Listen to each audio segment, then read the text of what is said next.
인생을 살아갈 때 우리는 수시로 넘어집니다.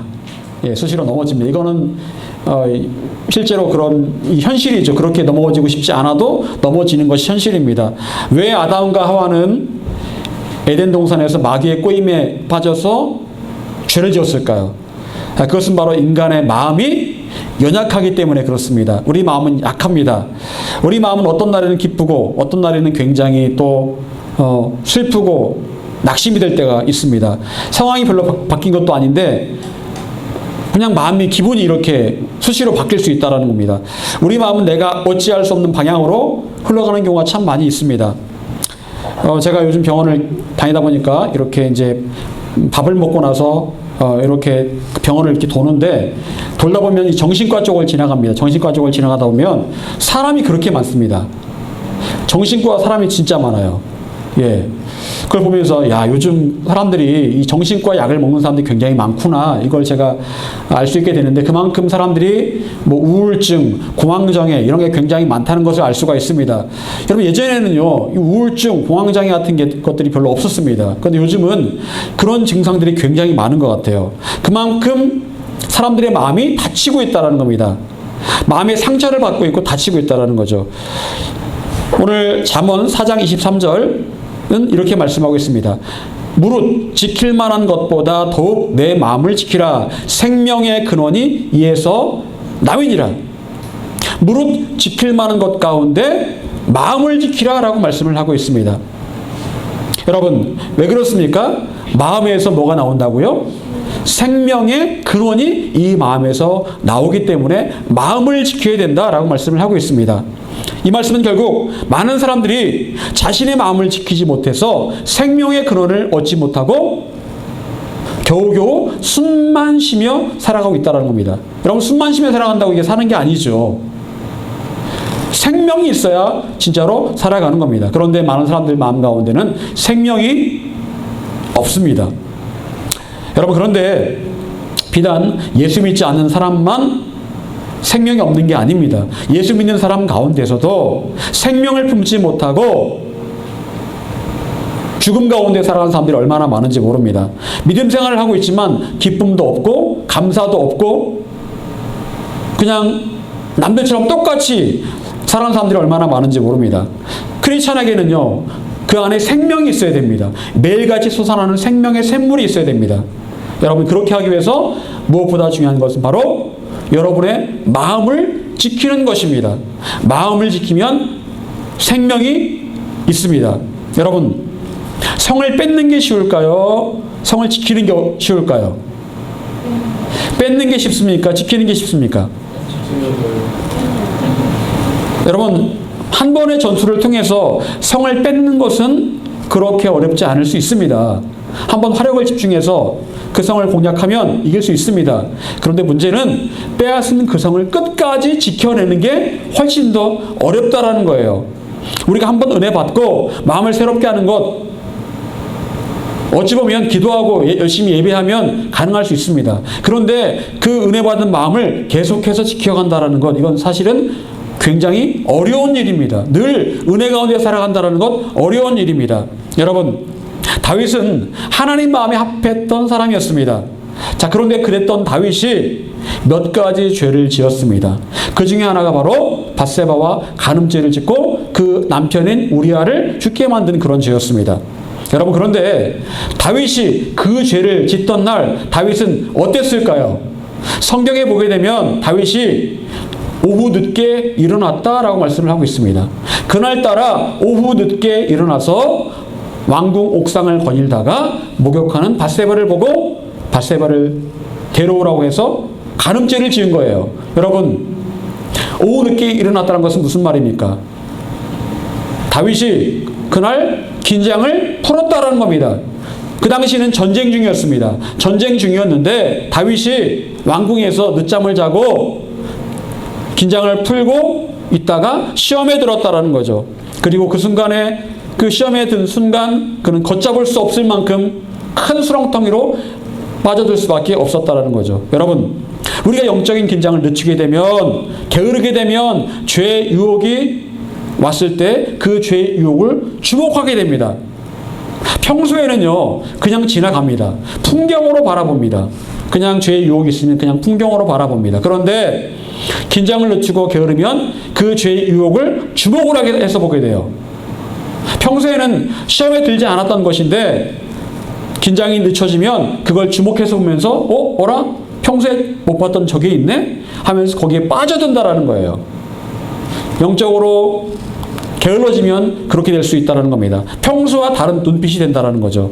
여러분, 우리의 마음을 지키기 어려운 또 다른 이유는 무엇일까요? 그것은 바로 마귀가 우리를 공격하고 있기 때문에 그렇습니다. 여러분, 마귀가 우리를 공격하는 세 가지의 전략적 요충지를 늘 말씀을 드렸죠. 어디일까요? 우리의 생각과 우리의 눈, 그러니까 우리 입술입니다. 이 세 가지를 마귀가 공략을 합니다. 여러분, 마귀는 우리 머릿속에 생각을 집어넣을 수 있습니다.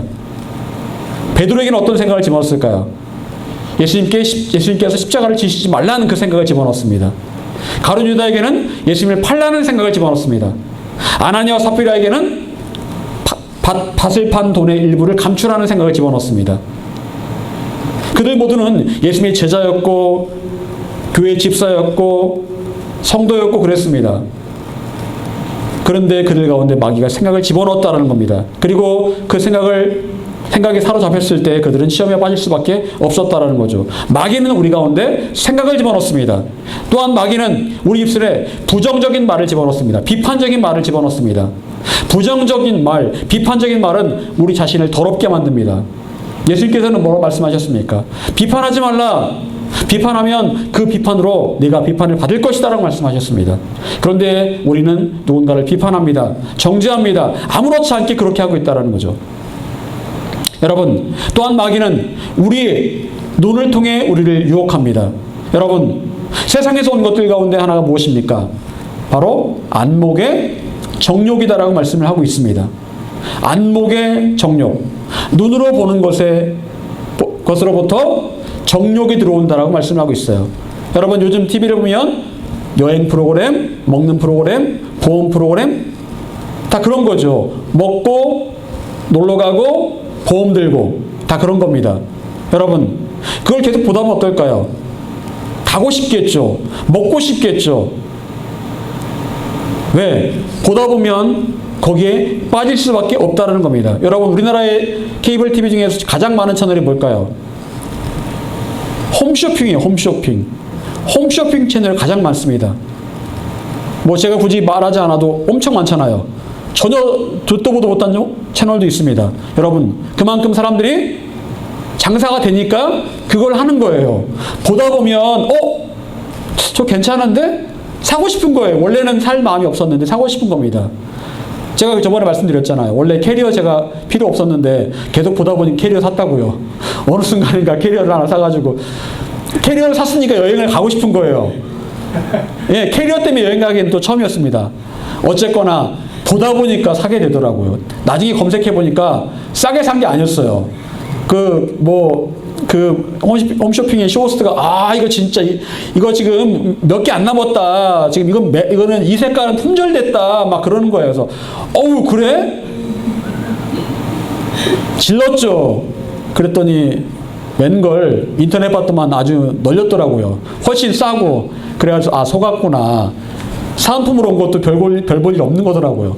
어쨌든 그렇습니다. 여러분, 이 안목의 정욕이 문제입니다. 눈이 문제예요. 눈을 통해 우리가 마주하는 그 정보들이 문제라는 겁니다. 마귀는 우리 눈을 통해 우리의 마음을 지배하려고 합니다. 여러분, 오늘 본문 3절을 다시 같이 한번 읽어보겠습니다. 자, 시작!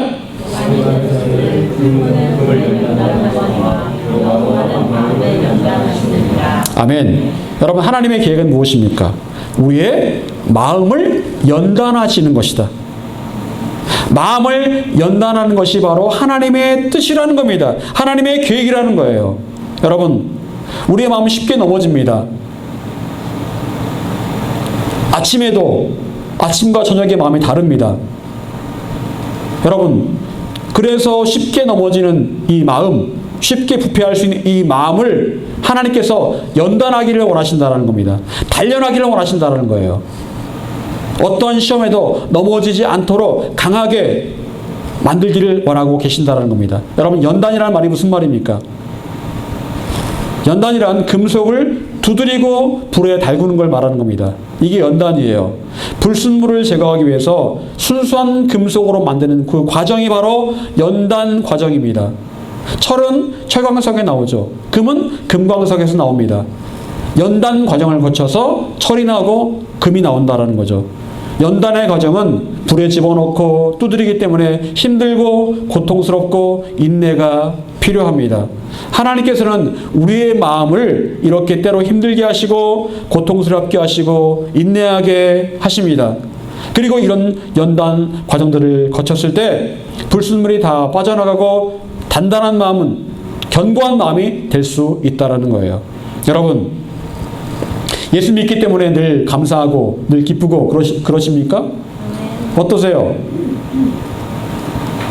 저는 그렇지 못한 것 같아요.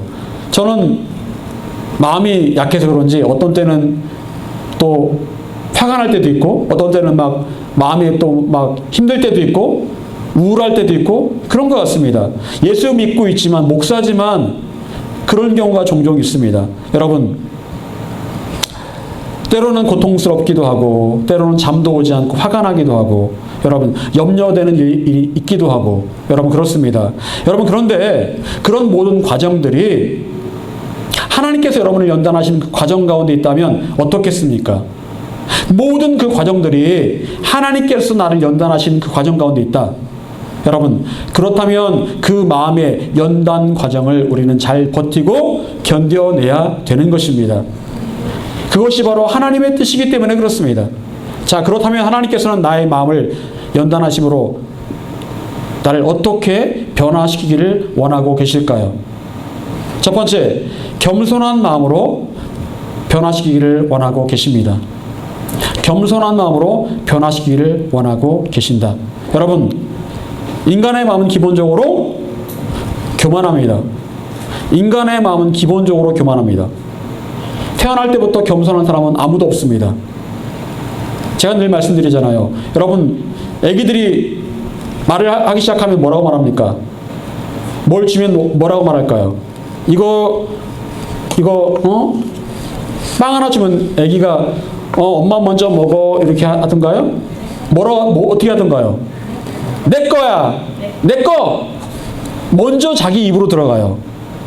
자기 입으로 들어가고 엄마는 나중에 배가 부르면 엄마 먹어. 아니 먹다 남은 거 먹어. 떨어진 거 주워 먹어. 이러지 내가 배고픈데 엄마가 먼저 주는 경우는 없어요. 여러분, 인간은 기본적으로 나밖에 모릅니다. 여러분, 사람들은요 자기 자신을 향한 칭찬을 좋아합니다. 인정해주면 좋아요. 오늘 괜찮았어. 오늘 좋았어. 야, 그거 괜찮았는데? 이런 말을 들으면 좋아해요. 아유, 뭘 이렇게 말은 하고 있지만 그래도 좋은 건 어쩔 수 없습니다. 여러분, 사울은 다윗을 사람들이 칭찬하니까 어떻게 했습니까? 다윗을 죽이려고 했습니다. 왜요? 세상의 중심은 나라고 생각했는데 사람들이 다윗을 인정하니까 사울의 마음에 질투심이 일어난 겁니다.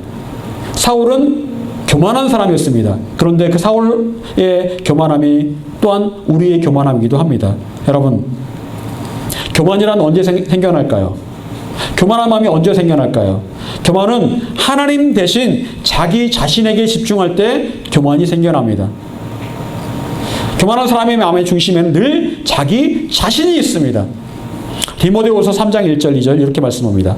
말세에 고통하는 때가 이르러 사람들이 자기를 사랑하며 돈을 사랑하며 자랑하며 교만하며 비방하며 부모를 거역하며 감사하지 아니하며 거룩하지 아니하며. 여러분, 딱 요즘 때를 말하는 거죠. 딱 요즘의 때를 말합니다. 자기를 사랑하고 돈을 사랑하고 자랑하고 교만하고 비방하고 부모를 거역하고 감사하지 않고. 여러분, 어떻습니까? 요즘 시대 딱 이렇잖아요. 부모를 거역하고 돈을 사랑하고 자랑하는 거 좋아하고. 그래서 여러분, 인스타그램 유행하잖아요. 사실은 뭐예요? 그게 자랑하는 거예요. 자랑하는. 나 이런 사람이야. 그 사람들이 좋아요 눌러주면 좋고 관심 없으면 굉장히 마음이 우울해지는 거예요. 관심 받고 싶어 하는 겁니다. 자기를 사랑해요. 나한테는 모든 걸 다 투자합니다. 감사하지 않아요. 여러분 인터넷에 보십시오. 댓글에 어떤 뉴스가 뜨면 어떻습니까? 비방하기 바빠요. 늘 욕합니다. 늘 비방합니다. 감사하지 않아요. 여러분 말세의 증거들이 다 요즘 나타나고 있습니다. 자, 그런데 그 말세의 증거의 첫 번째가 바로 자기를 사랑하는 것이다. 나를 사랑하는 것이다. 물론 나를 사랑하는 것 나쁜 건 아닙니다. 여러분 BTS가 유엔에서 연설할 때 맨 먼저 무슨 얘기를 했을까요? Love yourself라고 하겠습니다. 너 자신을 사랑하세요. 좋은 말 같죠? 좋은 말입니다. 물론 좋은 말이에요. 자기를 사랑하세요. 근데요, 어쩌면 이렇게 말세 고통을 한 때 사람들이 자기를 사랑한다는 말과 어쩌면 이렇게 일맥상통할까요? 여러분, 자기를 사랑하는 것? 하나님 뭐라고 말씀하십니까? 누구를 사랑하라고 말씀하세요? 너를 사랑해라? 아니요, 누구를 사랑하라고 말씀하십니까? 하나님을 사랑하고 이웃을 사랑해라고 말씀하세요. 너를 사랑해라고 말씀하지 않으셨습니다. 우리는 하나님 사랑받는 존재입니다. 내가 굳이 나를 사랑하지 않아도 사랑받는 존재예요. 하나님께 존귀한 자입니다. 그러니까 하나님께 존귀한 자니까 하나님을 사랑해라, 이웃을 사랑해라 라고 말씀하십니다. 여러분, 자기를 사랑하는 것이 바로 교만의 시작입니다. 자기를 아끼는 거 좋지만 자기 자신을 하나님보다 더 사랑한다면 그것은 곧 교만의 시작입니다. 하와가 에덴 동산에서 시험에 들었던 이유가 무엇이었을까요? 왜 시험에 들었을까요? 이거 선악과 먹으면 어떻게 된다고요? 하나님처럼 될 수 있다. 나아가 들었던 생각은 내가 하나님보다 더 높아질 수도 있겠구나. 나를 너무나 사랑한 거예요. 여러분, 예수님께서 뭐라고 말씀하십니까? 자기를 높이는 자는 낮아질 것이요 자기를 낮추는 자는 높아지리라. 너 자신을 낮추는 자가 되어라 라고 말씀하십니다. 여러분, 그런데 자기 자신을 낮춘다라는 게 쉬운 일일까요? 나를 낮춘다? 인간의 본성을 거스린 일입니다. 나는 인정받고 싶은데, 높아지고 싶은데 나를 낮춰라? 이름 없이 빚도 없이? 그러고 싶지 않은 거예요. 인간의 본성입니다. 그래서 어렵습니다. 그 교만한 마음에 불순물을 빼내기 위해서 하나님께서 그래서 마음을 연단하시는 거예요. 우리 마음을 달구시고 때리시고 불 속에 집어넣기도 하시고 그렇게 하신다라는 겁니다. 여러분, 모세는 하나님께 위대하게 쓰임받았던 사람이었습니다. 근데 원래 모세는 어떤 사람이었을까요? 모세는 애굽의 왕자였습니다. 40년을 애굽에 살았는데 그는 애굽에서 어떻게 살았을까요? 부족함 없이. 그의 기세는 하늘을 찌를 것처럼 그렇게 대단했을 겁니다. 하지만 그런 모세를 하나님께서는 사용하실 수가 없었습니다. 왜? 너무너무 교만해서. 그래서 모세를 하나님께서 어디로 데려가십니까? 미디안 광야로 데려가십니다. 미디안 광야에서 모세가 가축대를 칩니다. 그는 그곳에서 가축을 치면서 40년간 그 마음이 어떻게 변했을까요? 나는 보잘것없는 사람이구나. 나는 아무것도 못하는 사람이구나. 옛날 나의 모습은 껍데기였구나. 나는 정말 아무것도 할 수 없는 부족한 사람이구나. 연약함, 자신의 부족함을 깨닫게 되었습니다. 그제서 하나님께서 그 모세를 사용하셨어요. 여러분, 또한 역시 이 요셉은 어떤 사람이었습니까? 아버지께 사랑받던 기세등등한 아들이었습니다. 그래서 하나님께서 그 요셉을 애굽으로 보내십니다. 노예가 되고 모함받아서 감옥에 들어가고 그러면서 요셉은 어떤 생각을 했을까요? 아, 나는 정말 보잘것없는 사람이구나. 요셉은 철저하게 낮아졌습니다. 교만이라는 그 마음의 불순물이 다 빠져나갔습니다. 연단 과정을 통해서요. 그리고 하나님께서 보실 때 이제 되었다 싶을 때 그를 애굽의 총리로 삼아 주셨습니다. 여러분, 하나님께서 이렇게 우리의 마음에 교만함이라는 그 불순물을 연단 과정을 통해서 빼내기를 원하고 계신다라는 거예요. 여러분, 예수님께 겸손을 배우라고 말씀하셨습니다. 나는 오녀 겸손하니 내게 와서 멍에를 메고 내게 배우라 라고 말씀하셨습니다. 예수님의 겸손을 배우라고 말씀하셨어요. 여러분, 예수님 당시에 겸손이라는 말은 어떤 말인 줄 아십니까? 이 말은요, 그 당시에 그 헬라적인 사고에서는요, 나약하고 비굴하다라고 여겨진 그런 단어였습니다. 나약하다, 비굴한 자들이 겸손을 말한다, 이렇게 생각되었습니다. 그런 상황 가운데 예수님께서 이런 나약함, 때로 비굴함, 그 겸손을 배우라고 말씀하셨어요. 여러분, 왜 그렇습니까? 왜 겸손을 배워야 될까요? 하나님께 은혜를 입는 사람은 바로 겸손한 사람이기 때문에 그렇습니다. 누구를 통해서 우리가 알 수 있을까요? 세리를 통해서 알 수가 있습니다. 세리와 바리새인 둘 다 성전 앞에서 기도합니다. 세리는 한참 성전뜰에 들어오지 못하고 한참 바깥에서 가슴을 치면서 통곡하며 기도합니다. 나는 죄인입니다. 나는 죄인입니다. 예수님께서 뭐라고 말씀하셨을까요? 세리의 그 모습이 의롭다함을 받을 만한 그런 기도다라고 말씀하십니다. 세리의 그 기도가 의롭다고 여겨졌다라는 거예요. 여러분, 결국 겸손은 무엇입니까? 하나님 앞에 자신을 낮추는 거예요. 철저히 자기의 부족함을 하나님 앞에서 인정하는 겁니다. 그게 바로 겸손이에요. 세상에서의 겸손은 사람들 앞에 자기를 낮추는 거지만 하나님 앞에 겸손은 하나님 앞에서 자기를 낮추는 겁니다. 하나님께서는 우리를 낮추어 가십니다. 저도 하나님께서 오랫동안 낮추어 주셨습니다. 거의 10년 동안, 개척한 지 10년이 다 돼가는데 10년 동안 저를 낮추어 주셨습니다.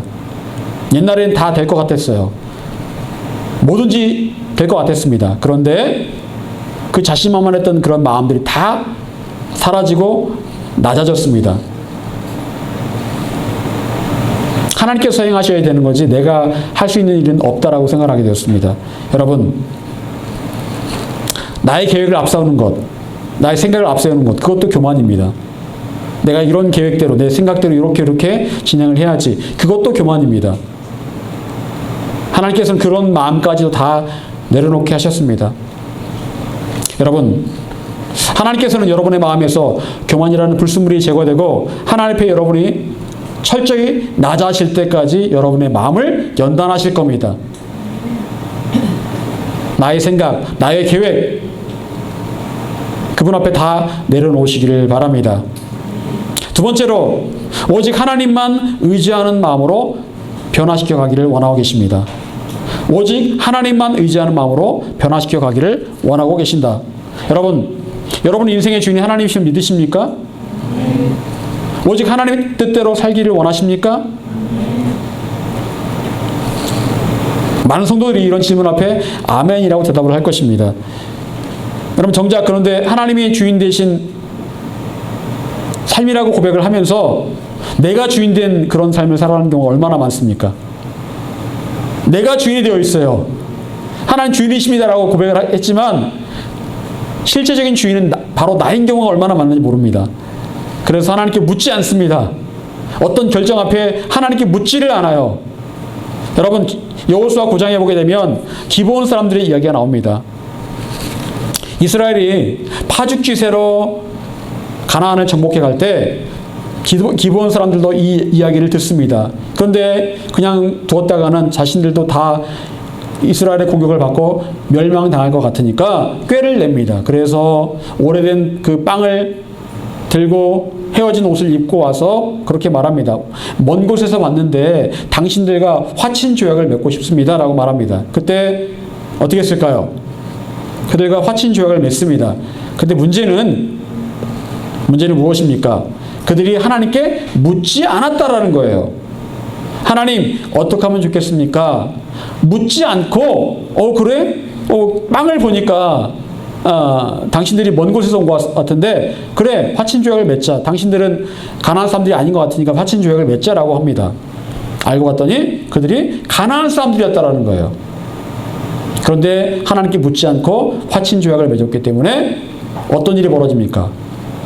기브온을 공격할 수도 없고 기브온이 공격을 받을 때 그들을 도와줘야 되는 그런 처지에 당하게 됩니다. 여러분, 하나님께 묻지 않았던 이런 일이 벌어졌다는 거예요. 그동안에 계속 하나님께 묻고 하나님 뜻을 구했는데 그때는요, 이상하게도 하나님께 묻지 않았습니다. 정황들을 보면서 이런 정황들을 통해서 판단하건대 이렇게 하면 되겠구나 라고 생각을 한 겁니다. 여러분, 하나님께서는 모세에게 애굽에서 10가지 재앙을 내릴 때 어떻게 하십니까? 아주 자세하게 가르쳐 주십니다. 이렇게 해라. 이렇게 하고 지팡이를 내밀고 뭐 이렇게 해라 라고 말씀하십니다. 하나님의 방법은 그거예요. 하나님의 방법은 아주 자세하게 가르쳐 주시고 우리가 그 하나님의 방법을 따라서 행하는 게 바로 하나님의 방법이라는 거예요. 여러분, 예수님께서는 마음이 청결한 자가 어떤 복을 받는다고 말씀하셨습니까? 마음이 청결한 자는 하나님을 볼 것임이요. 마음이 청결한 자, 마음이 순수한 자는 하나님을 본다. 여러분, 마음이 순수한 자를 대표하는 사람들은 누굴 말하는 걸까요? 마음이 순수한 나이대는 완전 완전 아기들이 마음이 순수합니다. 세상에 때가 묻지 않았습니다. 그래서 아기들은 엄마만 바라봅니다. 엄마가 얘기하면 다 그런 줄 알아요. 엄마가 주는 거면 다 맛있는 건 줄 알고 먹는 건 줄 알아요. 여러분, 아기에게 엄마는 세상의 전부입니다. 엄마가 웃으면 함께 웃고 엄마가 울면 이유 없이 나도 그냥 우는 거예요. 아기에게 엄마가 세상의 전부이기 때문에 그렇습니다. 여러분, 하나님께서는 우리도 이렇게 아기처럼 순수하게 마음이 청결함으로 하나님만을 바라보기를 원하고 계십니다. 고린도후서 3장 5절에서 사도 바울은 이렇게 고백합니다. 우리가 무슨 일이든지 우리에게서 난 것 같이 스스로 만족할 것이 아니니 우리의 만족은 오직 하나님으로부터 나느니라. 우리의 만족은 오직 하나님께로부터 나느니라. 여러분, 세상이 우리를 만족시킬 수 없습니다. 세상의 그 무엇도 우리에게 만족을 줄 수 없어요. 그때뿐입니다. 우리의 만족은 오직 하나님께로부터만 오는 줄 믿습니다. 하나님께로부터 오는 것들이 결국에는 우리의 영혼을 만족시킵니다. 시편 103편 5절, 좋은 것으로 내 소원을 만족하게 하사 내 청춘을 독수리같이 새롭게 하시는도다. 좋은 것으로 내 소원을 만족하게 하시는 하나님. 여러분, 당장 보기에는 그게 좋은 게 아닌 것 같아요. 왠지 내 마음에 안 들어요. 나중에 보니까 그게 내 영혼을 만족시키는 것이더라는 거예요. 왜? 하나님께서 주셨으니까. 하나님께 주신 것이면 무엇이든 나중에 보니까 다 만족할 만한 것이더라 라는 겁니다. 여러분, 다윗에게 있었던 이 시편 103편이 다윗의 고백인데 다윗에게 있었던 일들이 다 만족할 만한 일들이었을까요? 사울에게 쫓겨다니고 굶고 미친 척 해야 되고 그랬잖아요. 겉으로 보기에는 만족할 만한 일이 아니었습니다. 그런데 나중에 보았더니 그 모든 일들이 만족할 만한 일이더라. 하나님께서 선하게 인도하셨던 만족할 만한 일이더라 라고 고백을 하고 있다는 거예요. 여러분, 다윗은 하나님만 순수하게 사랑하고 의지하는 마음을 가지고 있었기 때문에 결국 모든 것이 하나님께 주신 모든 것들이 만족스러웠다라는 거예요. 여러분, 하나님께서는 우리의 마음이 오직 하나님만 의지하고 하나님만으로 만족한 그 마음을 가진 사람으로 만들어가기를 원하고 계십니다. 주님만 있으면 됩니다. 주님으로 족합니다. 그렇게 고백하기를 원하고 계신다라는 거예요. 여러분에게 하나님은 어떤 하나님이십니까? 여러분에게 하나님은 어떤 하나님이십니까? 늘 여러분을 만족하게 하시는 하나님이십니까? 아니면 뭔가 좀 2% 부족한 그런 하나님이십니까? 어떠십니까? 만족하세요? 여러분의 지금 삶에 만족하세요? 여러분, 하나님께서는 나의 마음을 연단하신 하나님이십니다. 그래서 나의 마음을 겸손하게 만들어 가십니다. 마음을 연단해서 겸손하게 만들어 가시고 교만이라는 그 가시를 우리 마음에서 제거하기를 원하고 계세요. 힘드십니까? 어려우십니까? 그 과정을 통해서 여러분의 마음의 교만이 꺾여집니다. 겸손한 사람으로 준비가 되는 거예요. 또한 하나님께서는 우리 마음이 오직 하나님만으로 만족한 사람으로 만들어 가기를 원하고 계십니다. 세상 것으로 만족하는 것이 아니라 오직 하나님만으로 만족한 사람으로 그렇게 우리의 마음을 연단하고 계십니다. 사랑하는 여러분, 세상 그 무엇도 여러분의 만족이 되지 않고 오직 하나님 한 분만으로 만족하며 하나님만 의지하시기를 간절히 축원합니다. 기도하겠습니다.